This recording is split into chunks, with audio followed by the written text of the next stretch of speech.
আজকে 8ই ফেব্রুয়ারি propose day, তাই ভাবলাম বউটাকে নিয়ে আজকে মুক্ত আকাশের নিচে তাকে প্রপোজ করব।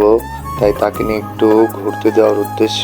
যাই হোক, আমি রেডি হয়ে প্রস্তুত হয়ে আছি যে বউটাকে আজকে মুক্ত আকাশে ঘুরতে নিয়ে যাব, অনেক সুন্দর সুন্দর জায়গা পরিদর্শন করাবো।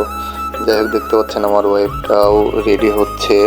সে তো ঘুরতে যাওয়ার কথা শুনলেই তার খাওয়া দাওয়া সব কিছু বাদ হয়ে যায়। আসলে প্রত্যেকটা মেয়েই তার স্বামীর সাথে ঘোরাফেরা করতে চায় এবং বাহিরে একটু ঘুরতে চায়, মনটা ফ্রেশ করতে চায়। আসলে আমরা হাজার ব্যস্ততার মাঝে সময় দিতে পারি না, বা সময় থাকতেও তাদেরকে দিতে চাই না। এটা আসলে নিজেদের ব্যর্থতা। আসলে একটা মেয়ে, তাকে যখন আপনি বিয়ে করে আপনার জীবনসঙ্গী করে নেবেন, অবশ্যই তার দায়িত্ব এবং প্রত্যেকটা জিনিসেরই দাবি আপনার উপরেই থাকবে। যাই হোক, যখনই সময় পাবেন বউটাকে নিয়ে একটু ঘোরাঘুরি করবেন, দেখবেন অবশ্যই ভালো থাকবে, সংসারটাও অনেক সুন্দর এবং সুখের হবে। যাই হোক, অবশ্যই তাকে নিয়ে আজকে বুদ্ধিজীবীতে ঘুরতে আসলাম।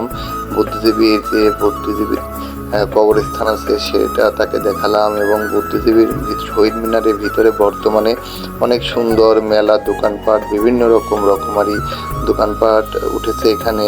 এখান থেকে অনেক রকম জিনিস কেনাকাটা করলো। অবশ্যই তাকে আমি সবার সামনে মুক্ত আকাশে নতুন করে আবার প্রপোজ করলাম আজকে। সে অনেকটাই হ্যাপি হয়েছে। যাই হোক, তারপরে তাকে বললাম তোমার যা যা লাগে আজকে তুমি নিতে পারো, উন্মুক্ত, সমস্যা নাই। তারপর সে তার নিত্য প্রয়োজনীয় এবং জিনিস কেনাকাটা করলো। তাকে নিয়ে স্কুটি খেলা দেখাতে নিয়ে আসলাম। অনেক সুন্দর একটা খেলা, এখানে সবাই এই খেলাটা দেখার জন্য চারপাশে ভিড় করে থাকে। এই খেলাটা আসলে অনেক চমৎকার এবং সুন্দর। যাই হোক, তারপরে তাকে নিয়ে কসমেটিক আইটেমের এখানে আসলাম। কসমেটিকের কিছু কেনাকাটা করলো।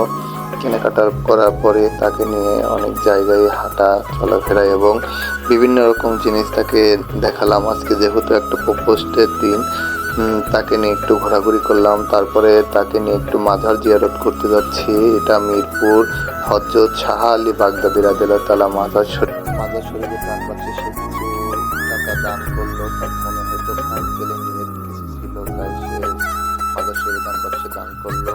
যাই হোক, সারাদিন ঘোরাঘুরি করে যখন দেখছি বেলা ঘুরে আসছে বা সূর্য ডুবে যাচ্ছে, সন্ধ্যা হয়ে যাচ্ছে, ও সে তাকে নিয়ে বাসার উদ্দেশ্যে রওনা হলো।